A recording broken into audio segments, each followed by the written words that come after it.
Did you know the average medieval siege lasted for months, sometimes years? The siege of Kenilworth in 1266 went on for 6 months. The defenders held out against an entire royal army. They weren't just fighting with swords and arrows. They were fighting with time. They were fighting with psychology. They were using strategy. We think of the medieval period as a brutal, simple time. Men in iron suits hitting each other with big pieces of metal. But that's not the whole story. Their world was a chessboard of life and death. Every decision, every move had consequences. They had to think about resources, morale, terrain, and the enemy's mind. They couldn't afford to waste energy on things that didn't work. So what can these old, dusty strategies teach us? We don't face trebuchets or knights on horseback, but we do face our own sieges, a difficult project at work, a long-term illness, a relationship that feels like a battle. We fight for promotions, for our ideas, for a sense of peace. Our battlefields are different. The rules of engagement have changed. But has human nature? Has the nature of conflict? What if the key to breaking through your modern problems lies in the thinking of a 13th century general? What if a knight's code of conduct could fix your career? These aren't just historical curiosities. They are time-tested blueprints for navigating a complex world. They are about how to win when the stakes are high, and for us, just like for them, the stakes are everything. Number 22, how do we stand together when everything tries to pull us apart? The shield wall. You've seen it in movies. Vikings or Saxons standing shoulder to shoulder. Their round shields interlocked, a wall of wood, leather, and iron. It looks simple, but it was one of the most effective military formations for centuries. It wasn't about individual heroes. It was about the man next to you. Your life depended on him holding his shield steady. His life depended on you. If one person broke formation, a gap would open, and through that gap, death would pour in. The entire wall could collapse because of one person's failure. The Battle of Hastings in 1066 is a famous example. The English Saxons used a shield wall on top of a hill. The Norman cavalry charged it again and again. For hours, the wall held. It was a testament to discipline, trust, and shared purpose. Each man wasn't just protecting himself, he was a small part of a much larger, stronger whole. The strength wasn't in the individual shields, it was in the overlap.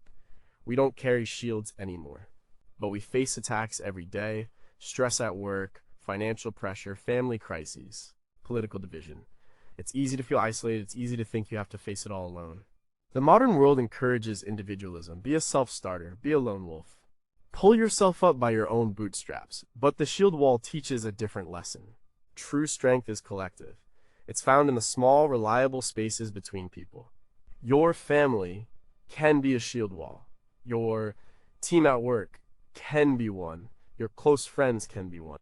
It's about mutual support. It's about knowing that when you're having a bad day, the person next to you will hold their ground and cover you. And you will do the same for them. It's not about everyone being a superstar. Well, it's about everyone being reliable. In the late 2010s, Google conducted a massive internal study called Project Aristotle. They wanted to figure out what made their most effective teams tick. They looked at everything. The mix of skills, the personalities, how often they socialized. They thought the answer would be about putting the best people together. But it wasn't. The single biggest predictor of a successful team was something they called psychological safety. It was a shared belief that you could take risks, ask dumb questions, or admit a mistake without being punished or humiliated. Team members felt safe with each other. In other words, they had formed a shield wall. They trusted each other enough to be vulnerable. That trust allowed them to work together seamlessly, to innovate, and to solve hard problems. The strength wasn't in the individual geniuses. It was in the overlap. It was in the trust that held them together. The lesson from a 9th century Viking battlefield is the same one found in the data of a 21st century tech giant. We are stronger together. But when does a shield wall stop being a source of strength and become a prison? At what point does that interlocking defense prevent new ideas from getting in or individuals from growing out? And is our modern praise of the team just a corporate version of the shield wall, designed to suppress individual dissent for the good of the company's bottom line? Number 21. What if the best way to win is to let the other person make the first move? Picking your ground. A medieval commander knew this was often more important than the size of his army. The Battle of Agincourt in 1415 is the classic example. The English army, led by Henry V, was exhausted, sick, and massively outnumbered by the French. On paper, they should have been annihilated. But Henry was smart. He chose the battlefield. He positioned his army on a narrow strip of land between two dense forests. It had recently rained, and the ground was a muddy bog. This terrain completely negated the main French advantage, their heavy cavalry. The knights, in their shining armor, couldn't charge. Their horses got stuck in the mud. They became slow, easy targets for the English longbowmen. The French had the bigger army. But the English had chosen the ground. They forced the French to fight on English terms. And they won a legendary victory. This wasn't just luck, it was a deliberate strategic choice. Don't fight where your enemy is strong. Make them come to you where you are strong. We face conflicts every day. An argument with a spouse, a negotiation with a boss, a debate online. Our instinct is often to charge in, to react immediately, to fight the battle on whatever ground it happens to start. But this is like the French cavalry charging into the mud. You're playing to the other person's strengths. Choosing your ground means taking a step back. It means asking yourself, when and where should this conversation happen? Should I respond to that angry email right now, from my phone, while I'm emotional? Or should I wait until tomorrow when I'm calm and address it in person? That's choosing your ground. It's about controlling the when and the where. An argument over text message is a different battlefield than a face-to-face conversation. A salary negotiation in your boss's office puts you on their turf. Suggesting a neutral space, like a coffee shop or a conference room, changes the dynamic. You are taking control of the environment. You are making them fight on your terms, or at least on neutral ones. The concept of home field advantage is well documented in sports psychology. A 2011 study by Nick Neve and Sandy Wolfson confirmed that teams playing at home have a significant advantage. It's not just about crowd support. It's about familiarity, control, and a sense of territory. Hormonally, athletes even show higher testosterone levels when playing at home. They are primed for dominance in their own space. This psychological principle applies outside of sports. When you control the environment of a difficult conversation or a high-stakes meeting, you give yourself a hidden advantage. You are calmer, more confident, you can think more clearly, you are not reacting to their environment. You are acting within your own. Like Henry V, you are letting the terrain do half the work for you. It's a quiet form of power. But how do you choose your ground when the battlefield is your own mind, filled with anxiety and self-doubt? Can you ever truly control the terrain of a conflict when the other person is unpredictable, irrational, or simply doesn't care about your chosen rules? And what happens when the only ground available is the one where you are weakest? Number 20, how do you solve a problem that's too big to fight directly? Sapping and mining. Castles were the ultimate defense. Their thick stone walls seemed impenetrable. Charging them head-on was suicide, so armies developed a cleverer, quieter way to bring them down. They would dig tunnels called saps or mines up to the base of the castle wall. It was slow, dangerous work, done in secret, often at night. Once they reached the foundation, they would dig out a chamber underneath the wall, propping it up with wooden beams.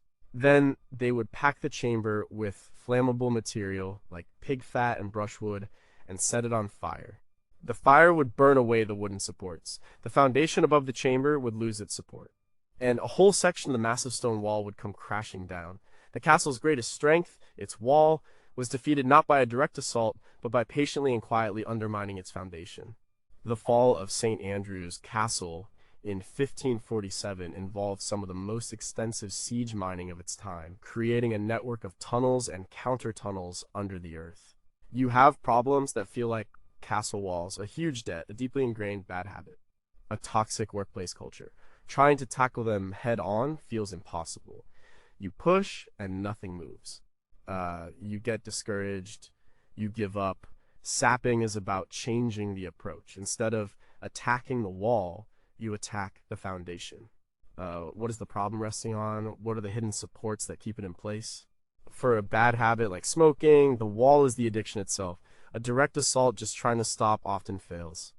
The foundation might be the things that support the habit, the stress that triggers it, the social situations where you always smoke, the morning coffee you associate with a cigarette. Sapping means addressing those foundations. Find a new way to handle stress. Avoid those social situations for a while. Change your morning routine. You aren't fighting the craving directly. You are patiently removing the things that hold it up. Eventually, the whole structure of the habit becomes unstable, and it's much easier to bring down. Psychologist Charles Duhigg, in his book The Power of Habit, explains the habit loop. It consists of a cue, a routine, and a reward. To change a habit, the wall, you can't just eliminate the routine. You have to identify the cue and the reward that form its foundation. Research from the 1990s at MIT on rats showed how habits form as neurological pathways in the basal ganglia. These pathways don't just disappear, but you can build new ones. By identifying the cue, e.g., feeling bored, and the reward, e.g., a momentary distraction, you can insert a new routine. Instead of opening social media, you walk around the block. You are undermining the old habit by digging a new tunnel, creating a new pathway. You aren't destroying the wall with a battering ram. You are causing it to collapse by changing what it stands on. It's a slower, more strategic, and ultimately more effective approach. But what if you can't identify the foundation of a problem? What if a bad habit or a toxic situation is so deeply embedded that it seems to have no supports? It just is. And is there a risk that in digging underneath our problems, we might accidentally collapse something important we didn't intend to destroy? It's number 19. Are your plans strong enough to survive contact with reality? Defense in depth. Imagine a castle. It doesn't just have one big wall. It has multiple layers of defense. First, there's a ditch or a moat. If the enemy crosses that, they face an outer wall. If they breach that, they find themselves in an open area, the outer bailey, where they are exposed to arrows from the inner wall. If they somehow get through the gate of the inner wall, they still have to face the keep, the strongest, most heavily fortified tower at the very center. Each layer is designed to slow the enemy down, to wear them out, and to provide a fallback position for the defenders. If one line of defense fails, the battle isn't over. This strategy was used by the Byzantine Empire for centuries. Their frontiers weren't hard lines, but deep militarized zones. They would allow invaders to penetrate, then harass their supply lines and attack them when they were overextended. They traded space for time, grinding the enemy down. It's a strategy that acknowledges that your first line of defense will probably fail. The key is what happens next. We love to make a single perfect plan, the plan A. We invest everything in it. The perfect business proposal, the perfect diet, the perfect career path, and then reality hits. The client rejects the proposal. We eat a piece of cake, we get laid off, and because we only had one wall, the entire castle collapses. We feel like a total failure. Defense in depth is about building backup plans. It's about asking, what if? What if plan A fails? What is plan B? What is my fallback position if that fails too? What is my last line of defense, my keep? For a career, plan A might be to get a promotion. The outer wall. If that doesn't happen, plan B might be to look for a job at a different company. The inner wall. If that doesn't work out, plan C, the keep, might be to go back to school or start a small side business. The failure of one layer doesn't mean total defeat. It just means you fall back to the next prepared position. It creates resilience. The military strategist Karl von Clausewitz famously wrote in the early 19th century that no plan survives contact with the enemy. Modern business thinking has embraced this idea. In their book Great by Choice, Jim Collins and Morton T. Hansen describe a concept they call firing bullets than cannonballs. Instead of betting everything on one big untested idea, a cannonball, successful companies first fire a lot of small bullets. They run small tests, pilot programs, and trial runs. These are their outer defenses. Many of them will fail, and that's okay. The cost is low. But when one of the bullets hits a target showing promise, they then concentrate their resources and fire the cannonball. They commit fully to the now validated idea. This is a corporate version of defense in depth. It's a system for dealing with uncertainty. It accepts that failure is part of the process and builds a structure around it so that small failures inform you instead of destroying you. But can you have too many backup plans? Does building a defense in depth signal a lack of commitment to your primary goal, making failure a self-fulfilling prophecy? And how do you know when to fall back to the next line of defense versus when you should stand and fight for the one you're on? Number 18. What if your greatest weakness is actually your greatest strength in disguise? The feigned retreat. It's one of the oldest and most dangerous tricks in the book. An army pretends to panic and run away. The enemy, seeing their opponents fleeing in disarray, gets overconfident. They break their own disciplined formation and charge forward, eager for the kill. This is exactly what the retreating army wants. Once the enemy is disorganized, overextended, and in unfamiliar territory, the retreating army turns around and attacks. They have lured their opponent into a trap. The most famous use of this was by William the Conqueror at the Battle of Hastings in 1066. The Saxon shield wall was unbreakable, so William ordered his Norman knights to charge and then pretend to flee. The inexperienced Saxon militia couldn't resist the temptation. They broke ranks and chased the Normans down the hill. Once the Saxons were on the open ground, their shield wall was gone. William's cavalry turned and cut them to pieces. It was a high-risk move. If the feigned retreat turns into a real one, you lose. But if it works, it can turn an opponent's strength, their discipline, into a fatal weakness. In our lives, we are taught to never retreat, never quit, never show weakness. But sometimes a strategic withdrawal is the smartest move you can make. It's not about giving up. It's about changing the terms of the engagement.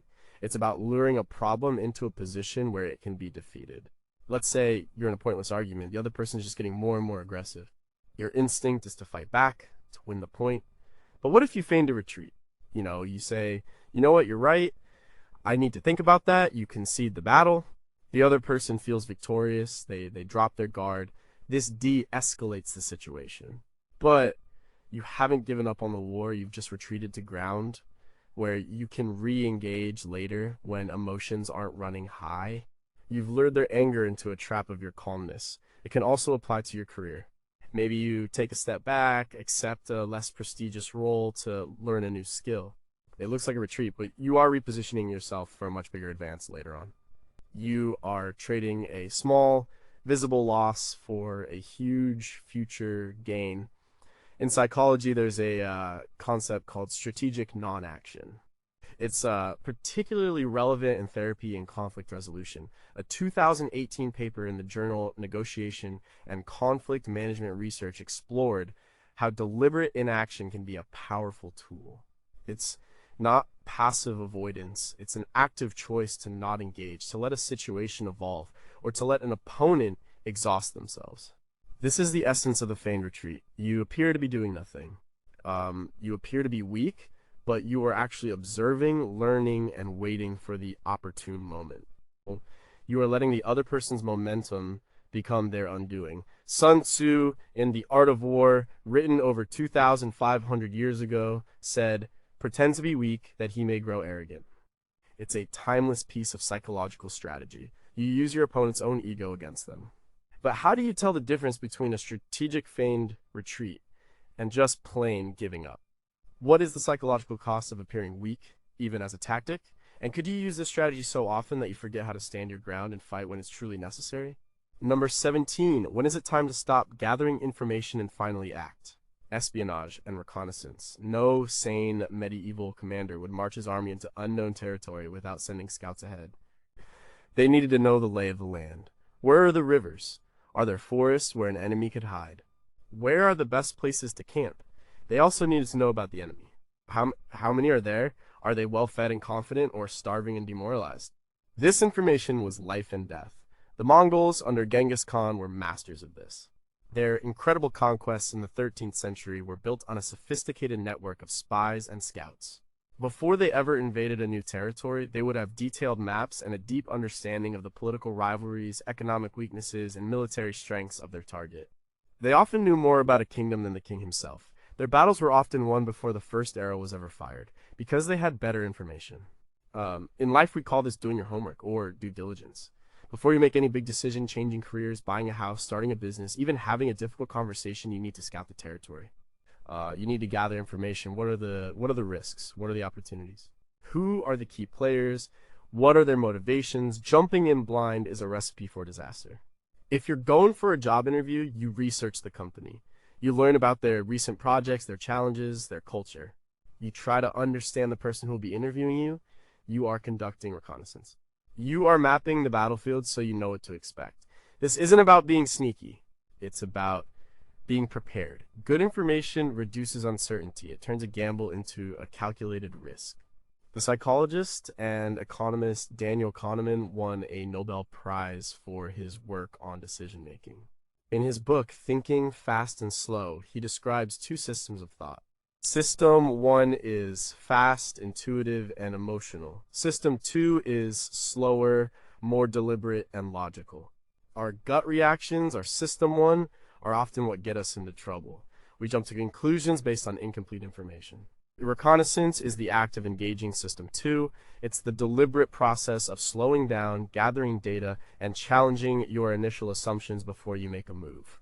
A 2006 study by researchers at the University of Leeds found that business plans are often wildly over-optimistic. Entrepreneurs fall in love with their idea and ignore the data. They fail to do proper reconnaissance. Successful strategists, in business as in war, fight this bias. They value good intelligence over optimistic projections. But at what point does information gathering become procrastination? How do you know when you have enough information to act in a world where data is infinite? And is it possible that too much reconnaissance can lead to analysis paralysis, where you become so aware of the risks that you are too afraid to ever leave your camp? Number 16, what if your most powerful weapon is your own mind? It's psychological warfare. War isn't just fought with swords and arrows, it's also fought in the minds of the soldiers. A medieval army would try to intimidate its enemy before a battle even began.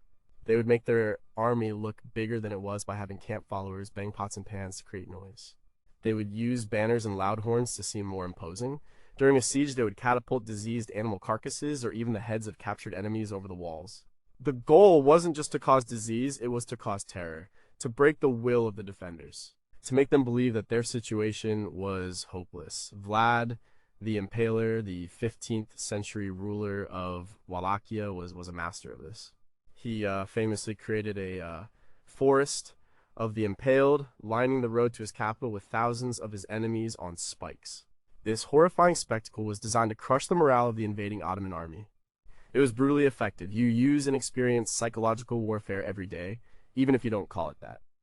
In a negotiation, when someone makes a very high or very low first offer, they are trying to anchor your expectations.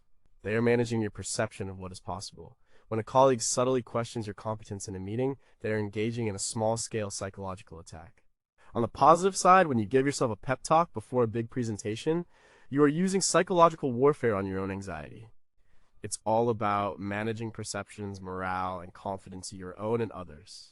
The key is to recognize when these tactics are being used on you and to learn how to use them ethically to bolster your own position. It's about building your own morale so high that it becomes a shield and projecting a quiet confidence that can make opponents think twice. The placebo effect is one of the most studied phenomena in medicine. It's pure psychological warfare. A patient is given a sugar pill, but is told it's a powerful new drug. In a significant number of cases, their condition improves. The belief itself creates a physiological change. A 2014 study from the University of Colorado Boulder showed that placebos can trigger the release of dopamine in the brain, a neurotransmitter associated with reward and motivation. The mind's belief can literally change the body's chemistry. This is the power you are tapping into. When you convince yourself that you are prepared and capable, you are giving yourself a placebo for confidence. Your belief in your own success makes that success more likely. When you project that confidence, it affects how others perceive you. They start to believe it too. You are shaping the reality of the situation by first shaping the mind. But where's the line between confident self-promotion and delusional arrogance? Can you become so focused on the psychological game that you neglect the real practical work that needs to be done? And if we learn to manipulate the perceptions of others for our own gain, do we risk losing our own authentic self in the process? Number 15, is it ever? Right to burn everything down and start over. Scorched earth. This is one of the most brutal and desperate strategies in the medieval playbook. When an army was retreating, it would systematically destroy anything that might be useful to the pursuing enemy. They would burn crops, poison wells, and demolish buildings. The goal was to leave behind a barren wasteland, a scorched earth, so the enemy army could not find food or shelter. It would slow them down, weaken them, and maybe even force them to abandon their invasion. When the Russian army retreated before Napoleon's Grande Army in 1812, they used this tactic with devastating effect. The French army marched deeper and deeper into a desolate, empty Russia. By the time they reached Moscow, which was also set on fire, their supply lines were stretched to the breaking point and they were unprepared for the brutal Russian winter. The scorched earth policy didn't defeat Napoleon in a single battle, but it created the conditions that destroyed his army. It's a strategy of last resort. You have to be willing to destroy your own assets to prevent a greater loss. This is a powerful, if painful, metaphor for life. Sometimes the only way to move forward is to burn the ships. To cut your losses completely, this could mean quitting a toxic job without having another one lined up. It could mean ending a long-term relationship that is making you miserable. It could mean walking away from a business you've poured your life into because you know it's failing. It's a scorched earth policy for your own life. You are deliberately destroying a part of your present to save your future. It's not about revenge. The Russians weren't burning their own villages to spite Napoleon. They were doing it to survive. When you leave that toxic job, you're not doing it to hurt your boss. You are doing it to save your own mental health. You are denying the enemy, the toxic environment, the ability to continue feeding off of your energy and talent. It's a painful, radical act of self-preservation. The sunk cost fallacy is a well-known concept in behavioral economics, pioneered by Daniel Kahneman and Amos Tversky. It's our tendency to continue with an endeavor because we have already invested time, money, or effort in it, even if the current evidence suggests it's a bad idea. We think, I've already put so much into this relationship, I can't leave now. Or, we've spent millions on this project, we can't just abandon it. A scorched earth strategy is the ultimate antidote to the sunk cost fallacy. It's the conscious decision to say, it doesn't matter what I've already invested. The future of this path is bleak. I am destroying it now to prevent it from destroying me later. It requires immense courage to ignore the past costs and make a decision based only on future prospects. But at what point does a strategic scorched earth policy become simple self-sabotage? How do you know if you are making a brave choice to save your future, or just impulsively destroying your present out of fear or frustration? And if you burn the fields of your past, you also destroy the fertile soil you might need for future growth. Number 14, how do you accomplish something big? Concentrating force. A medieval army was a complex thing. It had cavalry, archers, and infantry. A good general knew not to spread them out evenly along the battle line. That would make the whole army thin and weak everywhere. Instead, they would find a weak point in the enemy's formation, a tired unit, a gap in the line, a section on unfavorable ground. Then they would concentrate their best troops, their force, and smash into that single point with overwhelming power. This was the principle of mass imprinted, or concentration, later articulated by military theorists like Karl von Clausewitz. The goal is to be stronger at the decisive point, even if you are weaker overall. Once you break through that one point, you can roll up the rest of the enemy line from the flank and rear. Yet you don't have to beat the whole army at once, you just have to beat one part of it decisively. The Battle of Austerlitz in 1805, while not medieval, is a perfect example. Napoleon deliberately weakened his right flank to lure the enemy in, then concentrated his main force to smash through their overstretched center, splitting their army in two and achieving a stunning victory despite being outnumbered. We all have limited force, limited time, energy, money, and focus, and we tend to spread it thin. We try to work on 5 projects at once. We try to get good at 10 different hobbies. We have a to-do list with 30 items on it. Our force is distributed so widely that we make very little impact anywhere. We are weak everywhere. The strategy of concentrating force means choosing one point, one crucial point, and applying all your energy there until it breaks. If you want to change your career, don't just vaguely look at job postings. Concentrate your force. For 1 month, dedicate all your available professional energy to one thing, rewriting your resume. The next month, concentrate all your force on networking. The month after, on interview practice. You are hitting one point at a time with overwhelming power. Instead of making tiny bits of progress on many fronts, you achieve a decisive breakthrough on one, which then makes the next steps easier. The concept of deep work, popularized by author Cal Newport, is the modern equivalent of concentrating force. He defines it as the ability to focus without distraction on a cognitively demanding task. And Newport argues that in our hyper-distracted world, the ability to concentrate our mental force on a single, hard problem is becoming increasingly rare and therefore increasingly valuable. Research on multitasking confirms this. A 2009 study from Stanford University found that heavy multitaskers are actually worse at switching between tasks, filtering irrelevant information, and using their working memory than people who prefer to do one thing at a time. By spreading their attention, they were weakening their cognitive force at every point. To achieve anything of value, you must resist the urge to do everything at once. You must pick your point of attack and concentrate your force. But how do you choose the right point to concentrate on when so many things seem urgent? If you focus all your energy on one aspect of your life, like your career, do you risk a catastrophic failure in other areas, like your health or relationships? And what happens when you concentrate all your force on a single point and it still doesn't break? Number 13, what is the one thing you can develop that no one else has? The longbow advantage. For much of the Middle Ages, the battlefield was dominated by the heavily armored knight on horseback. Then, in the 14th and 15th centuries, the English developed a weapon that changed everything: the Welsh longbow. It wasn't a fancy piece of technology, it was a 6-foot staff of yew wood. But in the hands of a trained archer, it was devastating. It had a longer range, a faster rate of fire, and more penetrating power than any other bow of its time. An English longbowman could shoot 10 to 12 arrows a minute, while a crossbowman might only manage 2. At battles like Crecy 1346 and Agincourt 1415, outnumbered, English armies used the longbow to destroy the flower of French chivalry. The knights charged, and they were cut down by a storm of arrows before they even reached the English lines.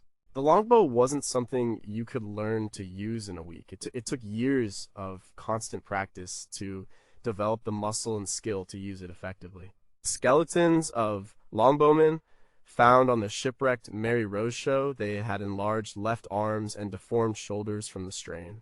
It was a hard-won, specialized skill, and for a time it gave the English a decisive asymmetric advantage. In your life and career, what is your longbow? What is the one skill or ability you can develop that gives you a unique advantage? It's not about being slightly better than others at a lot of things, it's about being exceptionally good at one thing that is valuable. It might be public speaking, it might be coding in a specific in-demand language. It might be an incredible ability to listen and make people feel heard. It might be your talent for simplifying complex ideas. This is your longbow. It's something that takes years of dedicated practice to master. It's not easy. It might even feel like a strain. But once you have it, it allows you to compete and win in situations where you might otherwise be outmatched. You may not have the heavy armor of an Ivy League degree or a powerful family connection, but with your longbow, your specialized skill, you can hit targets that they can't. Economist and author Nassim Nicholas Taleb talks about the barbell strategy. You should be extremely conservative in some areas of your life to avoid ruin and take lots of small, high-risk bets in others. Developing a longbow skill fits this. It's a high-risk, high-reward bet. You invest thousands of hours into one specific skill, hoping it will pay off. But the modern application is about finding a niche. A 2017 report by Upwork, a freelancing platform, found that specialized skills were the fastest growing segment of the freelance market. Generalists struggled to compete, but specialists in areas like machine learning or blockchain development could command huge fees. They had developed a longbow, they had a skill that was rare, hard to replicate, and in high demand. They didn't need to be good at everything, they just needed to be undeniable at one thing. But what if you spend a decade mastering a skill, your longbow, only to have it become obsolete due to new technology? How do you balance the need for deep specialization with the need for broad adaptability in a fast-changing world? And is the relentless pursuit of a single advantage a healthy way to live, or does it lead to a fragile, one-dimensional existence? Number 12, do you know how to rest? Logistics and supply lines. We think of medieval armies as just marching and fighting. But the real genius of a long campaign was logistics. An army of thousands of men and horses needs a staggering amount of food, water, and supplies every single day. A horse alone needs about 25 pounds of fodder daily. If the supply lines, the chain of wagons and ships bringing supplies from the rear were cut, the army would starve. It wouldn't matter how brave the knights were. A hungry army cannot fight. The First Crusade, launched in 1096, was a logistical nightmare. The first wave, the People's Crusade, was little more than an armed mob with no supply plan. They starved and were slaughtered long before they reached the Holy Land. The later, more successful waves were led by nobles who understood the crucial importance of securing ports and maintaining supply lines from the sea. The war was won not just by fighting, but by eating. Logistics isn't glamorous. It's the hard, boring work that makes everything else possible. In your life, your energy, health, and well-being are your supply line. You can't run a long campaign, build a career, raise a family, pursue a passion, if you are exhausted, burned out, and running on empty. Logistics is the boring stuff that no one wants to talk about. It's getting enough sleep. It's eating decent food. It's taking the day off. It's managing your money so you aren't constantly stressed. It's setting boundaries so your energy isn't drained by people and tasks that don't matter. We love to celebrate the Harj, the all-nighter, the hustle, the relentless push forward. But a smart general knows that the army must also make camp. It must rest. It must resupply. If you neglect your logistics, your campaign is doomed to fail, no matter how brilliant your initial attack is. You will simply run out of the resources you need to keep going. Dr. Anders Ericsson's research on deliberate practice, made famous by Malcolm Gladwell's 10,000-hour rule, is often misunderstood. People focus on the sheer volume of practice, but a key part of Ericsson's work, detailed in his book Peak, is the importance of rest and recovery. The top performers he studied, musicians, athletes, chess masters, didn't just practice more. They practiced more intensely, in focused bursts, and then they rested more deliberately. They understood that growth doesn't happen during the stress, but during the recovery afterwards. They slept more than average people. They took naps. They understood logistics. A 2011 study on sleep published in Current Biology showed that sleep plays a critical role in consolidating memory and solidifying learning. When you sleep, your brain is doing the vital logistical work of filing away the day's experiences. Without that supply line of rest, the learning and the work of the day is lost. But in a culture that glorifies being busy, how can we truly embrace rest without feeling guilty or lazy? What's the difference between strategic rest for resupply and simple, unproductive avoidance of our duties? And can we overplan our logistics to the point where we become too rigid to seize an unexpected opportunity that requires a sudden, all-out charge? Number 11. Are you fighting your opponent, or are you fighting the situation? Attrition. Sometimes you can't win a quick, decisive victory. Your enemy is too strong, too well defended, or too similar in strength to you. In these cases, medieval warfare often became a grim contest of attrition. The goal was not to win a brilliant victory in a single day, but to slowly grind down the enemy's ability to fight. You would try to inflict small but constant losses. You'd raid their supply lines. You'd start skirmishes. You would force them to stay on high alert, exhausting their men. The 100 Years' War between England and France, 1337 to 1453, was characterized by long periods of attritional warfare. It wasn't about one big battle, but about which kingdom could sustain the costs of war in money and in lives for the longest time. It's a strategy of endurance. The winner is the one who is still standing when everyone else has collapsed from exhaustion. You are in a war of attrition with many of your biggest goals: learning a new skill, paying off debt, saving for retirement. You won't achieve victory in a single day. There is no glorious, decisive battle. It's a long, slow grind. The temptation is to go all out at the beginning. You go to the gym for 2 hours a day every day. You put half your paycheck towards your debt. You study for 4 hours a night. But you quickly burn out. You get injured. You run out of money. You exhaust yourself. The strategy of attrition teaches a different lesson. It's about sustainability. Can you do this for a year? For 5 years? It's better to go to the gym for 30 minutes, 3 times a week, every week, for a decade, than to go for 2 hours a day for 1 month and then quit. It's about inflicting small, consistent losses on the problem. It's about winning by not quitting.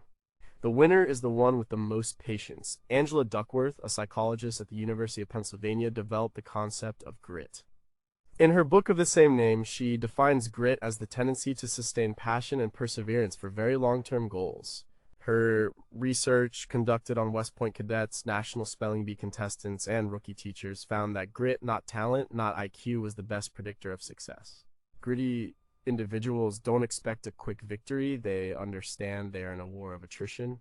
They are prepared for setbacks. They see failure not as a reason to quit, but as a normal part of a long campaign. They just keep showing up. They understand that success is not an event, but a process of relentless grinding endurance. It's not glamorous, it's just effective. But how do you maintain motivation during a long grinding war of attrition when there are no visible signs of progress? What's the difference between admirable grit and a foolish refusal to quit a battle that is truly unwinnable? And can a life lived as a constant war of attrition grind down your own spirit, even if you eventually win? Number 10. How do you attack an idea? The Shavochi. This was a particularly nasty medieval tactic favored by the English during the Hundred Years' War. It wasn't about capturing castles or winning battles. It was a mounted raid, a kavachi, deep into enemy territory. The goal was to cause as much economic and psychological damage as possible. The raiding party would burn villages, destroy crops, and terrorize the local population. They were deliberately avoiding the enemy's main army. This had a dual purpose. First, it crippled the enemy's economy, making it harder for them to raise and supply their armies. Second, it was a massive psychological blow. It showed the common people that their king and their lords could not protect them. It undermined the very foundation of the feudal contract. The Black Prince's Shavochi of 1355 was a brutal but highly effective example, carving a path of destruction across southern France and eroding the French king's authority. You can't always take on a problem directly. Sometimes the problem isn't a single army you can fight. It's a system, a bureaucracy, a toxic culture, a bad idea. Trying to fight it head on is like charging a castle wall. A Shavochi is a different approach. You don't attack the center of power.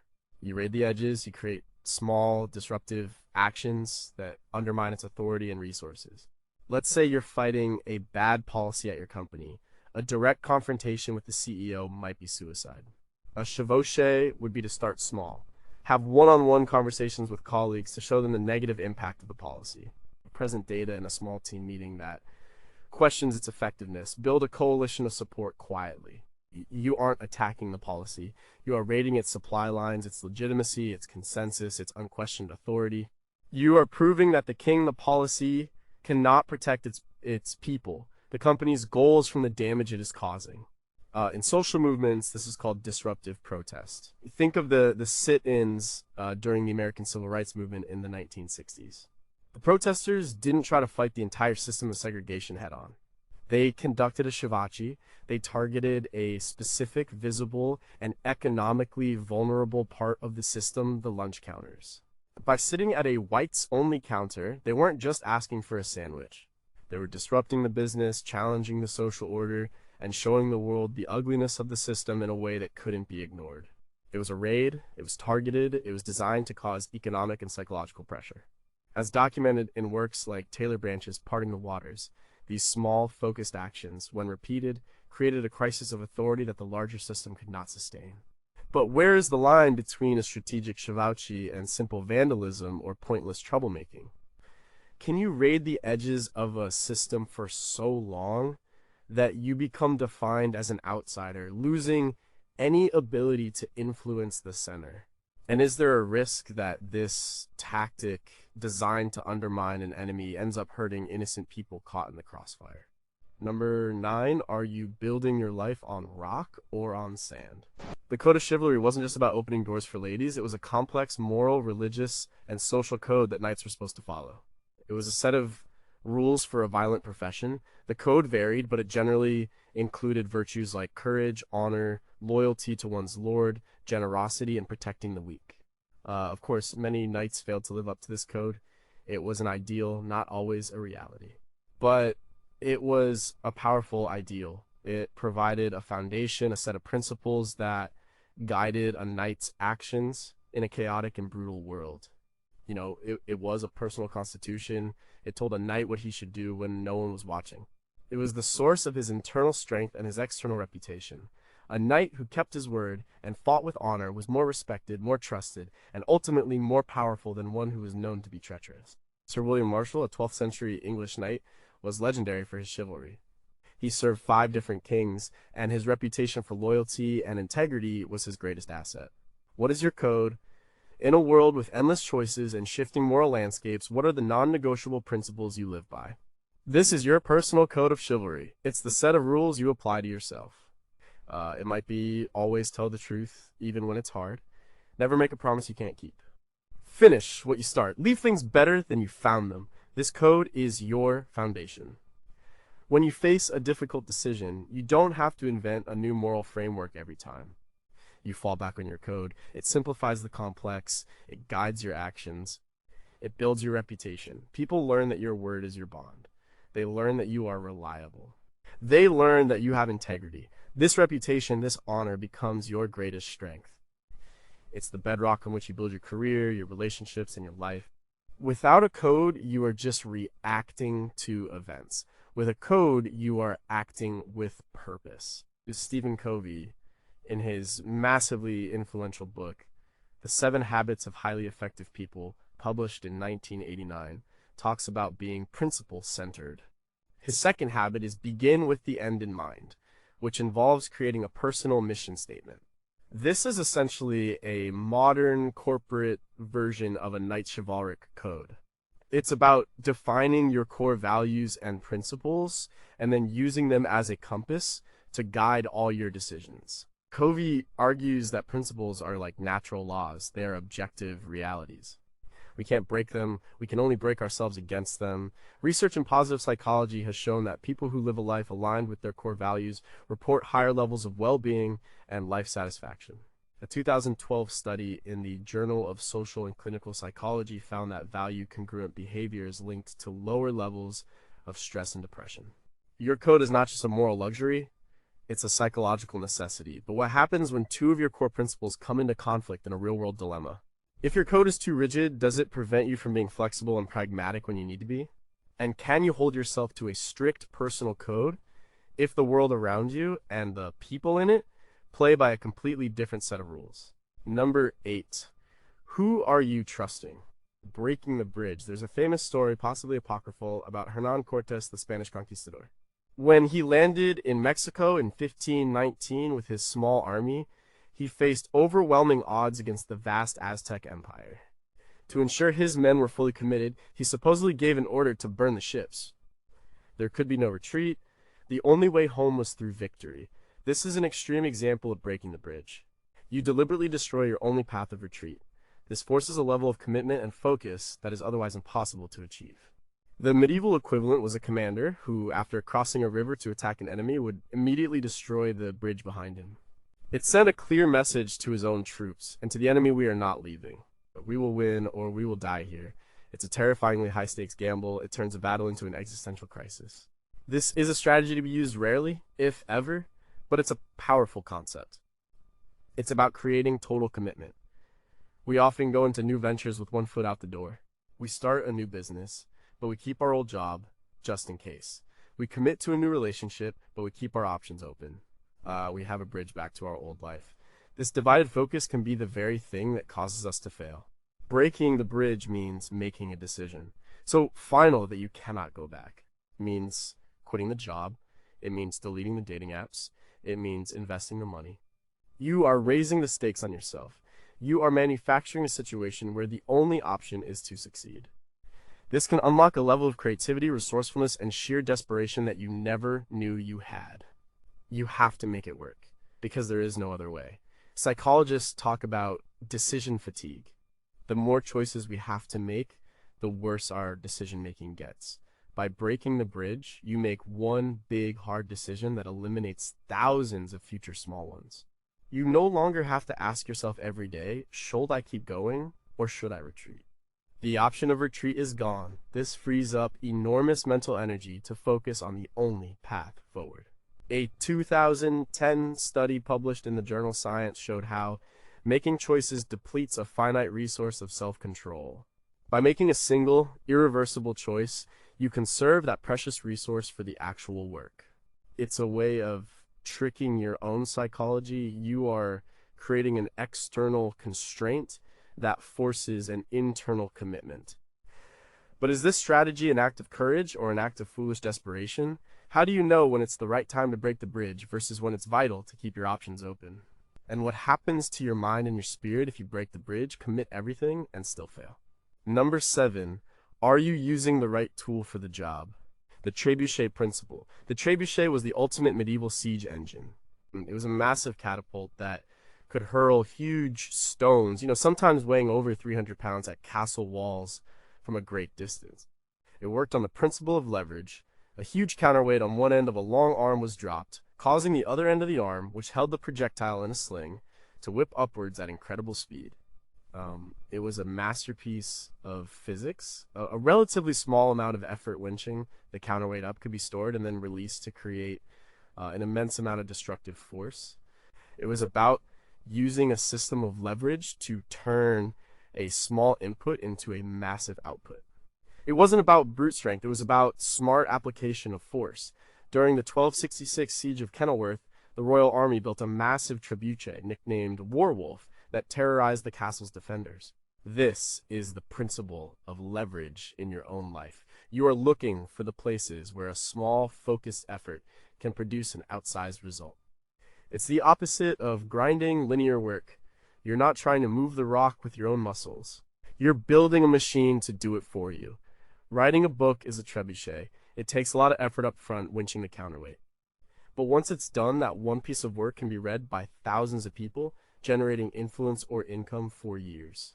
Building a system at work that automates a tedious task is a trebuchet. A small investment of time now saves hundreds of hours later. Learning a key skill like coding or effective communication is a trebuchet. That one skill can be applied in dozens of different situations to create massive value. You are always asking, what is the small hinge that swings the biggest door? The Pareto principle, or the 80-20 rule, is a statistical observation that applies to the trebuchet principle. First described by Italian economist Vilfredo Pareto in 1896, it states that for many events, roughly 80% of the effects come from 20% of the causes. They ruthlessly identify that critical 20%, the counterweight option, and they focus their energy there. They stop trying to do everything. They focus on the things that provide the most leverage. This is the core of Tim Ferriss's 2007 book, The 4-Hour Workweek. It's not about being lazy. It's about being effective by applying your force only where it has the greatest impact. But can a life focused only on leverage lead you to devalue the simple, honest, and linear work that is often necessary and meaningful? If you're always looking for the shortcut or the hack, do you miss out on the character-building struggle of the long, hard road? And what if you spend all your time building a magnificent trebuchet, only to find you've aimed it at the wrong wall? Number 6, do you know how to fail? Through the forlorn hope. In siege warfare, once a breach was made in a castle wall, the first group of soldiers to charge through was called the forlorn hope. It was a near-suicidal mission. Their chances of survival were incredibly low. They would be charging into a narrow, confined space straight into the teeth of the most desperate defenders. But if they succeeded, the rewards were immense. They would get a huge share of the loot, and any soldier who survived would almost certainly be promoted to an officer. It was a high-risk, high-reward gamble. The term comes from the Dutch verloren hoop, which means los troop. It was an accepted, calculated risk. The commander knew he would lose most of these men. But it was a necessary sacrifice to win the castle. You don't need to volunteer for a suicide mission. But the principle of the forlorn hope is about understanding and taking calculated, high-stakes risks. These are the moments in your life where you have to go all in on something that will probably fail, but if it succeeds, it will change everything. Asking for that huge promotion, starting the ambitious business, moving to a new country for a dream opportunity. These are your forlorn hope moments. You are charging the breach. You have to accept that the most likely outcome is failure. You have to be okay with that. If you only ever take safe bets, you will only ever get safe, average results. Breakthroughs don't happen in the safe zone. They happen in the breach, in the place of maximum danger and maximum opportunity. It's not about being reckless. It's about seeing a rare opportunity and having the courage to be the first one through the gap, knowing the odds are against you. In the world of venture capital, this is the entire business model. Venture capitalists know that the vast majority of the startups they invest in will fail. A 2012 study by Shikhar Ghosh at Harvard Business School found that about 75% of venture-backed startups don't return their investors' capital. They are all forlorn hopes. But the VCs don't care about the 75% that fail. They are betting that one or two of the companies in their portfolio will be a massive success, a Google, a Facebook, an Amazon, and the returns from that one winner will more than cover all the losses. They have a portfolio of calculated risks. This is a mindset you can apply to your own life. You can try many things, new projects, new hobbies, new connections. Most will go nowhere. But one might be the breakthrough that changes your trajectory. You have to be willing to lead the charge, to fail, and to charge again. But how do you differentiate between a calculated risk and a stupid gamble? What is the psychological toll of repeatedly volunteering for missions that are designed for failure, even if there is a small chance of a huge reward? And if you succeed, if you are the one who survives the charge, how do you live with the knowledge that you climbed to success on the backs of others who failed? Number 5, how do you make a group of individuals into a team? The motley crew. Medieval armies, especially mercenary companies, were often not uniform, professional forces. They were motley crews. A single company might have Genoese crossbowmen, German knights, Flemish pikemen, and English archers. They all spoke different languages, had different fighting styles, and were often loyal only to their paymaster. On the surface, this looks like a recipe for disaster, but a skilled captain could turn this diversity into a strength. He could use each unit for its specialized purpose. The crossbowmen could weaken the enemy from a distance. The knights could deliver a devastating charge. The pikemen could form a defensive square to repel cavalry. Instead of trying to make everyone the same, he would use their differences to create a flexible, multi-talented force that could handle any situation. The White Company, a famous 14th century mercenary group led by Sir John Hawkwood, was a prime example of such a successful, diverse fighting force. We are often told that a great team is one where everyone is on the same page and aligned. This can easily slide into groupthink, where everyone is afraid to disagree. The motley crew strategy suggests that real strength comes from diversity. Not just diversity of background, but diversity of thought, skills, and perspectives. In a team, you don't want everyone to be a charismatic leader. You also need the quiet, detail-oriented analyst. You need the skeptic who questions every assumption. You need the creative dreamer who comes up with wild ideas. A good leader doesn't try to force everyone into the same mold. They act like a mercenary captain. They identify the unique strengths of each person and deploy them where they will be most effective. The goal isn't harmony, it's effectiveness. And effectiveness often comes from the creative friction of different minds rubbing against each other. A 2015 study by the McKinsey consulting firm found that companies in the top quartile for ethnic and racial diversity in management were 35% more likely to have financial returns above the industry mean. Some companies with more gender diversity were 15% more likely to outperform. This isn't just about social justice. It's about strategic advantage. Diverse teams bring a wider range of experiences and viewpoints to a problem. They are less prone to groupthink and more likely to come up with innovative solutions. They are a modern motley crew. As the study notes, diversity is a competitive differentiator. A team of clones, no matter how talented each individual is, has blind spots. A diverse team can see the whole battlefield, but how do you manage the very real conflicts and communication challenges that arise from a team of vastly different people? At what point does healthy, creative friction just become dysfunctional infighting? And can a team composed of self-interested mercenaries ever achieve the same level of loyalty and commitment as a team united by a single shared culture? Number 4, what message are you sending? The herald's message. Before a battle or a siege, a herald would often be sent to the enemy camp. He was a messenger, and his person was considered inviolable. He would ride under a flag of truce to deliver a message from his lord. The message might be a declaration of war, a demand for surrender, or an offer of terms. The language was crucial. It had to be completely clear, direct, and unambiguous. There was no room for misinterpretation when lives were at stake. The herald would state the terms. Surrender the city by sunrise, and the lives of the citizens will be spared. Refuse, and the city will be sacked, and no quarter will be given. It was a formal, ritualized form of communication designed for maximum clarity in a high-stakes situation. It cut through the noise and laid out the facts, the demands, and the consequences. How clear is your communication? In our world of endless emails, texts, and meetings, our messages often get lost. We use vague language, we hint at what we want instead of asking for it directly.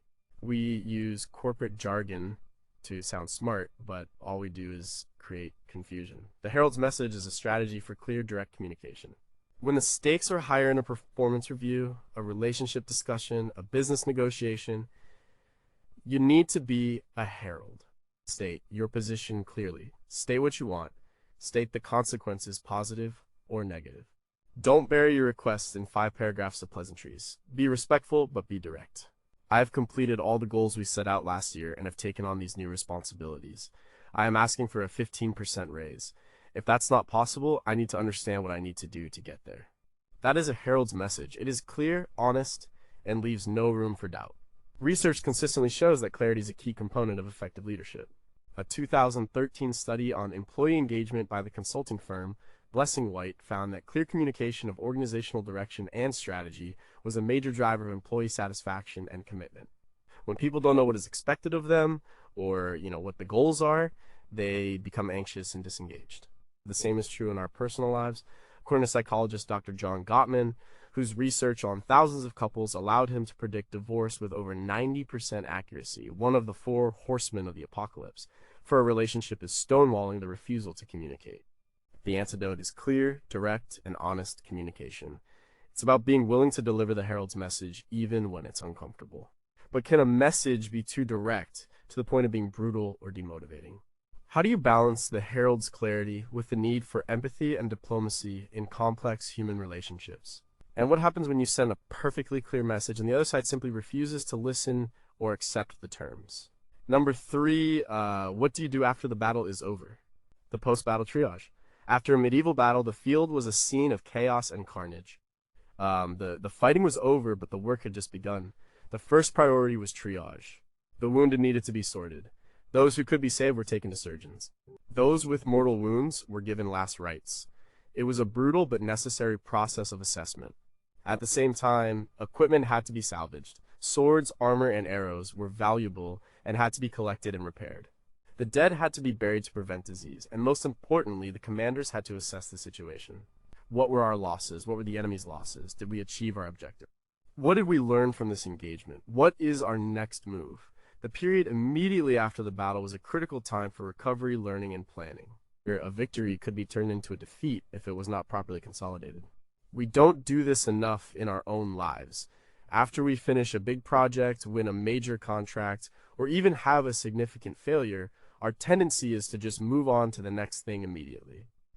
We don't perform a triage. We don't take the time to properly assess what just happened. A post-battle triage for your life means taking a deliberate pause after any significant event, positive or negative. You ask the hard questions: what went well, what went wrong, what did I learn about myself, my team, my process? What resources, time, energy, money did I lose, and how can I recover them? What was the real outcome, and how does it affect my overall strategy? This isn't about dwelling on the past. It's about extracting every ounce of learning from the experience so you are stronger and smarter for the next battle. It turns every event, win or lose, into a lesson.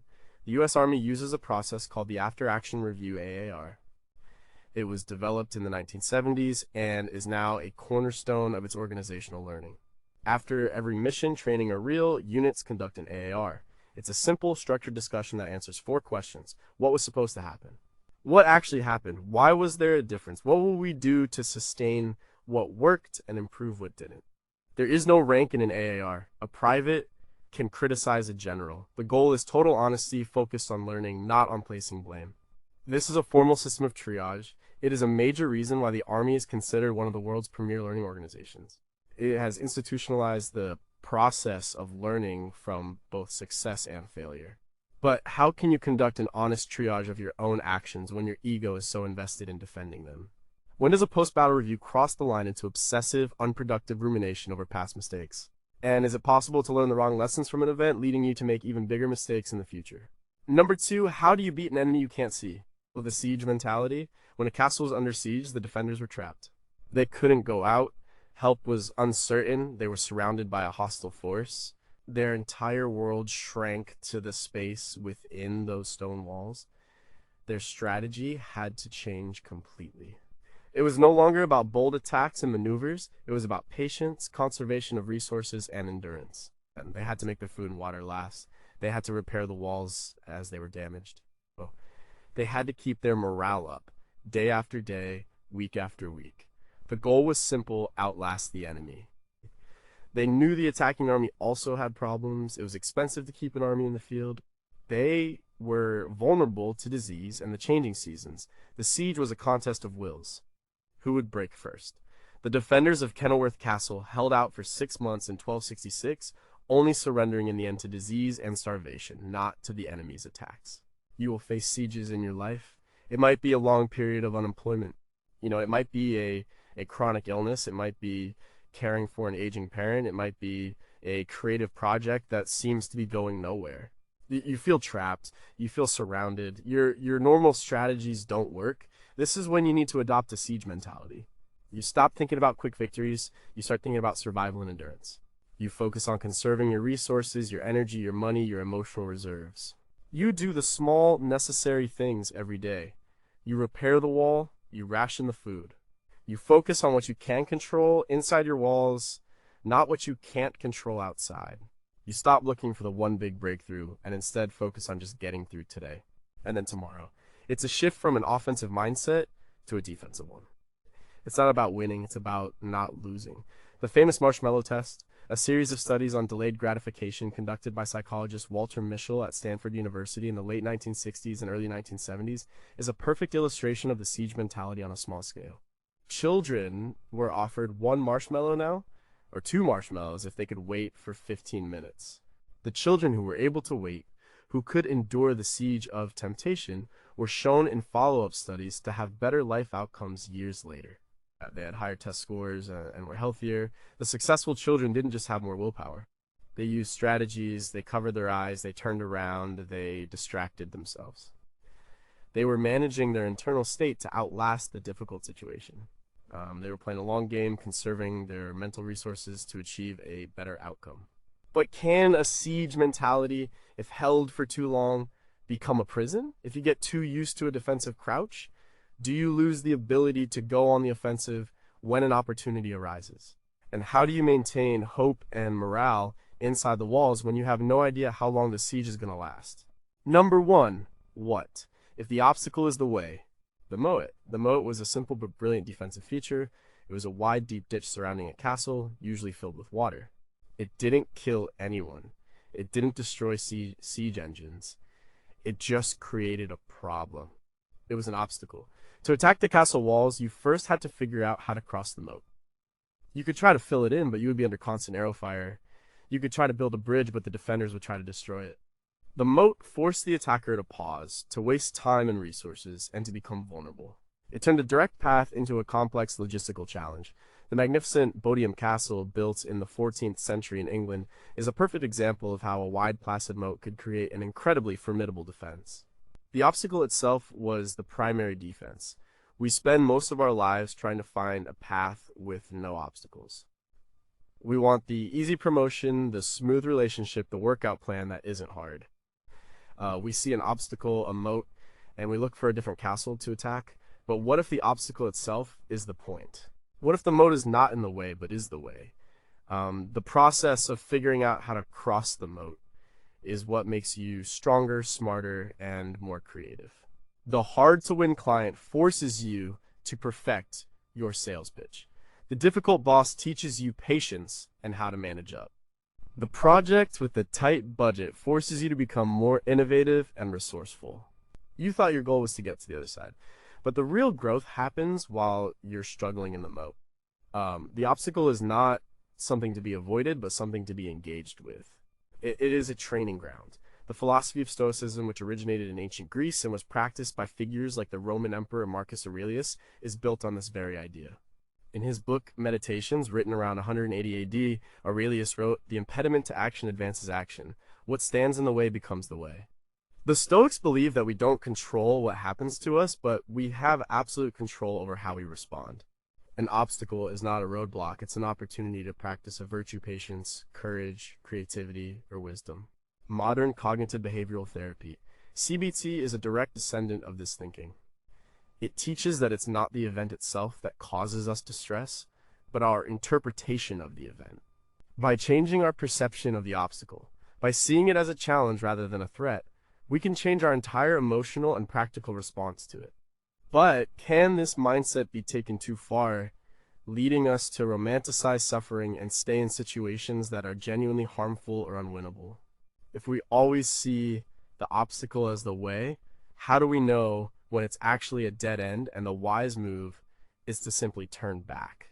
And is it possible that by focusing so much on the journey through the moat, we forget what we were trying to achieve on the other side in the first place?